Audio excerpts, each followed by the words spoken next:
Okay. Hey guys, I will be reading a fan fiction called, if I can find it, There's a First Time for Everything. This is made by, if I can find their name, but I guess I can't. Anyways, I will be reading this from something I got few, about last month. Oh, this person, the There's a First Time for Everything is made by Raven Stagger, and supposedly it is about Dinky Hooves wanting to go to school, so she does, and she is bullied. So it's going to be quite a sad story. You know, it's going to have Derpy in it. So here we go. The little filly's alarm did not ring on that morning. It lay upturned on the ground, having fallen from her nearby nightstand, and buried under a small mountain of colorful plush toys and dolls. The sun's bright morning light did not crawl across the floor to illuminate her face. Celestia's shiny beacon did little against the thick, vibrant drapes that had been closed the night before.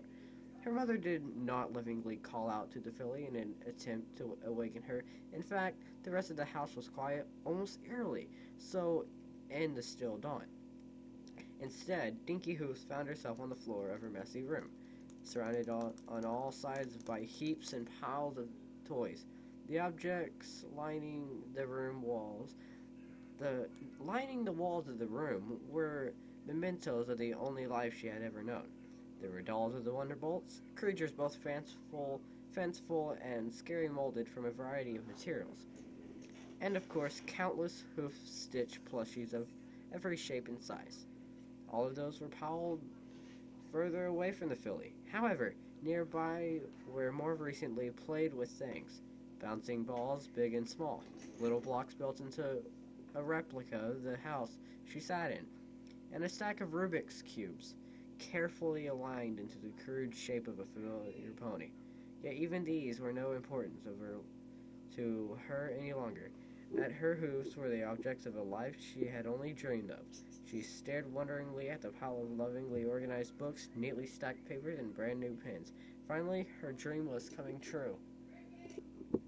Yet even these were of no importance to her any longer. At her hooves were the objects of a life she had only dreamed of. She stared wonderingly at the pile of lovingly organized books, neatly stacked papers, and brand new pens. Finally, her dream was coming true. With a spark from her horn, the supplies floated into the air and deposited themselves into the open maw of her saddlebags with a satisfying clatter. "And that's that!" she exclaimed, giggling as only an overly excited filly can at her simple accomplishment. Bending over, the filly scooped up her bags and tossed them onto her back, a deep breath of air exploding out of her lungs as the weight bore down on her. "Oh gosh, this is heavy," she thought before forcing herself back up, knees tapping together under the strain. Okay. Guys, bending over? Seriously? Raven must be pretty weird. Ponies are already bent over. They're not standing on their forelegs or front legs. Anyways, let's begin reading. Her horn glowed a faint golden blue, emulated by the lapels of her saddlebags before they whipped upon. Twisting her neck around, Dinky looked inside. Well, I guess I don't really need to bring all of the textbooks and all of the reference books on the same day. Her horns glow redoubling. The filly removed half a dozen thick books from within the bag and sent them flying across the room to fit snugly into her well-packed shelves. She huffed, content that her bags now weighed less than herself. The filly stomped her hooves in excitement, unable to quell the rising tide of purge glee threatening to overwhelm her as she crossed her room. The door to her room opened up under a single push of her abilities. allowing her to get halfway out of her room before freezing. "Oh no!" she whispered, spinning round in a flurry of fumbling hooves. Wide-eyed, the filly scoured her room, gaze jumping from the polka dot tapestry to her study desk, to her unmade bed. Before it settled on what she saw it, she sighed in relief. On the very edge of her bed, flipped upside down, was a stuffed raven. The pitiful plush stared back at her with a twisted button eye. "I'm sorry, Lenore," she cried out as she sped across the room, absent-mindedly avoiding the piles of toys and detritus dotting her floor. As she reached the plush in record time, scooping the stuffed bird up with her forehooves, Philly gave it a tight hug, squishing the googly-eyed creature to her chest. I almost forgot to say bye. Pushing it away, she held it at hoof's length. "Don't worry, I'll be back," she told her silent companion, "and maybe I'll make some other friends. We won't be alone anymore." One of the raven's button eyes rolled to one side, looking in the direction opposite the other.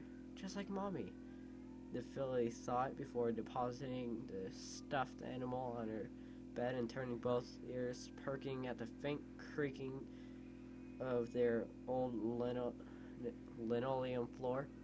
"Well, weird. Just like Mommy." As the raven's button eyes rolled to one side. "That is mean. That's discouraging," her mom. Anyways, through their tiny house, a very distinct and incredibly familiar voice sounded, one that dripped with motherly enthusiasm. "Wake up, my little pastry. It's your big day." Dinky beamed, her cheeks puffing out until it began to hurt, before trotting across her room and into their living room. Her mother was there, the gray Pegasus raising a groggy eyebrow to her daughter as the filly pranced across the Spartan room and into their tiny kitchen, beelining for the front door. "Bye, Mommy. I'll see you later," she said half a second before reaching the door. "Dinky Doo Hoofs," her mother said, the simple pronunciation of her name carrying all the sting of a net's worth of wasps. Oh, horse apples. Dinky obediently sat down, her flank thumping on the floor as she smiled nonchalantly at her mother. "Yes, Mommy?" she asked, batting her puppy eyes at the gray Pegasus. As usual, the look had little effect on her mother's hardened heart. "Just where do you think you're going?" Derpy asked in return, her wings beating behind her, even as she picked up a steaming cup of coffee from her dingy kitchen table and took a sip. "Why, I'm heading off to school." "Think nothing of it." Her smile was starting to strain. "This won't end well. I thought we had talked about this, my muffin. We're going to walk together. It's your first day, and I want to be there." Dinky opened her mouth to protest, but as usual, her mother was faster. And I won't hear any but mommies about this." Pouting, Dinky averted her eyes and slumped her shoulders, stowing within herself. "I don't want to be with Mommy. I want to go alone, like all the other kids." It's almost time. Derpy reached out with her wing and grabbed a brown paper bag from the table before tossing it to Dinky. In a flash, the filly caught the object and lowered it to the ground, blinking at it. "Your lunch," her mother answered before she could ask.